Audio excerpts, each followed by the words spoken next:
लोकसभेचे विरोधी पक्षनेते व काँग्रेसचे वरिष्ठ नेते राहुल गांधी यांच्या वाढदिवसानिमित्त पुलगाव येथे युवक काँग्रेसच्या वतीने विविध सामाजिक व लोकोपयोगी कार्यक्रमांचे आयोजन करण्यात आले। अमित दत्तगाल यांच्या नेतृत्वाखाली झालेल्या या कार्यक्रमांना काँग्रेस पदाधिकारी, कार्यकर्ते आणि नागरिकांनी उत्स्फूर्त प्रतिसाद दिला। वाढदिवसानिमित्त सीताघाट मोक्षधाम येथे वृक्षारोपण कार्यक्रम घेण्यात आला। पर्यावरण संवर्धनाचा संदेश देत उपस्थितांनी वृक्षारोपण करून पर्यावरण संरक्षणाची सामूहिक जबाबदारी जपण्याचा संकल्प केला।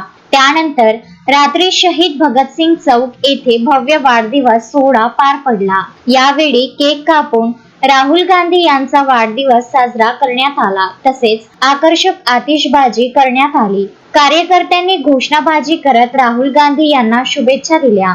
कार्यक्रमास माजी नगराध्यक्ष मनीष कुमार साहू, रमेश सावरकर, सुभाष झांझरी, रमेश शर्मा, मुन्ना शुक्ला, प्रभाकर देवगडे, प्रमोद बिरे, मनोज कानेकर, स्वप्नील वाडे, लकी ठाकरे यांच्यासह अनेक काँग्रेस पदाधिकारी, युवक काँग्रेस कार्यकर्ते व नागरिक उपस्थित होते। राहुल गांधी यांच्या दीर्घायुष्य, उत्तम आरोग्य आणि उज्ज्वल राजकीय वाटचालीसाठी उपस्थितांनी शुभेच्छा व्यक्त केल्या। कार्यक्रम उत्साहपूर्ण आणि आनंदी वातावरणात पार पडला। कार्यक्रमाचे आयोजन युवक काँग्रेसचे अमित दत्तगाल यांनी केले असून यशस्वीतेसाठी युवक काँग्रेसच्या कार्यकर्त्यांनी विशेष परिश्रम घेतले। अश्विन शाह, विदर्भ न्यूज, पुलगाव।